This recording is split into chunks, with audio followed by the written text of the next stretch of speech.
a little bit about what you do. You're based at Ernst & Young in Silicon Valley, but tell me about your connection to Africa. Yes, we invest in technologies and platforms and software, and we build them so that we can spread them around the entire world, including, of course, Africa, as a very, very interesting potential for that continent that we see. One of the big themes of this conference is the data and digital transformation in Africa. Where do you see the biggest opportunity on the continent? You know, for me, the data that Africa produces is remarkable and interesting, and the demographic shift is obviously very well known and spectacularly interesting as an opportunity. What I see actually is the application of the most advanced technologies to that data set. So when we talk about data, that's interesting, but then how do you make that data useful? And historically we thought about it from, oh, we'll put advanced analytics on it. But now we have these more sophisticated tools like artificial intelligence or generative AI or other forms of AI that are coming. And I think the application of those advanced technologies, the advanced versions of AI to that database, I think will yield really, really interesting differential results than even what we've seen before. So just tell me a little bit, like, you know, people hear about AI, and here, at least in the US, we're hearing about AI and how that's going to take away jobs. In Africa, people are hungry for jobs. They have huge youth unemployment. So how is AI going to help? How is the digital transformation going to help create jobs there? Yeah, so first, right now what we're seeing is the creation of jobs, right? So right now in this phase of it, it's really about how do we integrate this technology into our businesses to make ourselves more powerful, more effective. And so right now it's a huge investment area. We need more people. And that's something I see right now around the world, including Africa. The second part is Africa has this amazing demographic shift. And I think the question is, how do you make them as powerful as possible? How do you make them as effective as possible?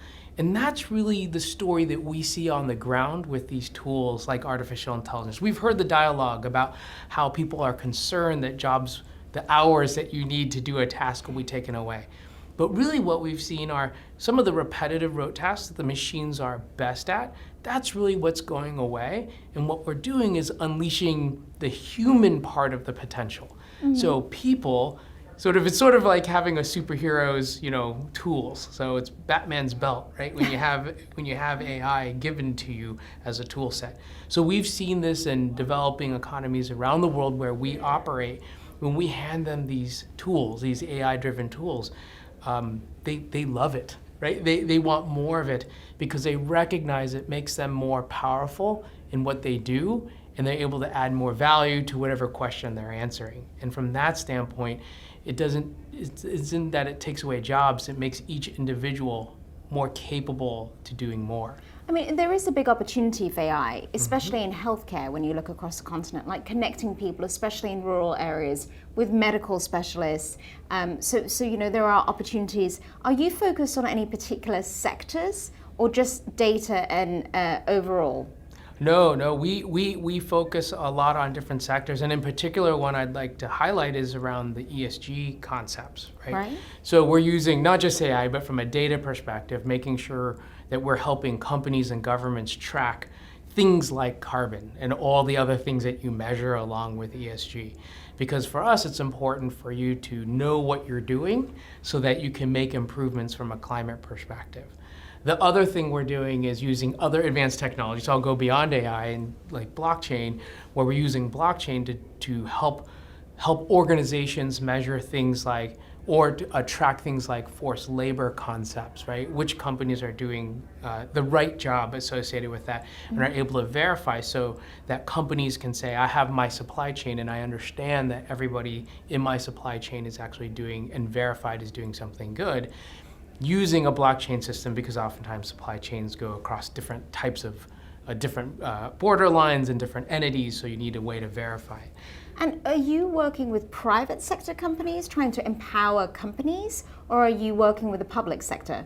Both. We actually serve both the public and private sector. So both at our largest client base, of course, is the private sector by number, but we work with governments around the world similarly on these concepts. And we make our tools available to both. so that they can help monitor and maintain, in this case, the ESG question. So on a practical day-to-day basis, what do you see from your lens in Silicon Valley as the biggest obstacles and the biggest opportunities to doing business in Africa right now? So the biggest obstacle, I think, is just, I think that what we want is governments to continue to invest in the education base. And in particular, from an innovation perspective, I would love to see them invest more in the high-end advanced technologies. I do think that there is potential all around the world, particularly in emerging developing countries, to invest in your youth in a way where they're familiar with the most advanced tools that are out there.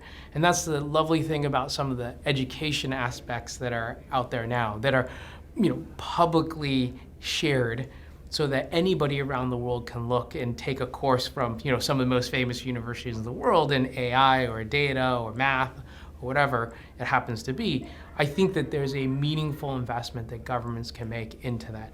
And that's really, I think, what we're looking for in terms of opportunity. We, of course, invest into Africa. We have a large employee population in Africa. We have a lot of data scientists and engineers in Africa, but I think it could be more. Right? And I think that that's really what we're looking for, is that education base to come up, and so that we can invest more into the country. And again, it's invest more not to serve the rest of the world, but to invest more so that the intelligence and the value for that is built into the continent itself.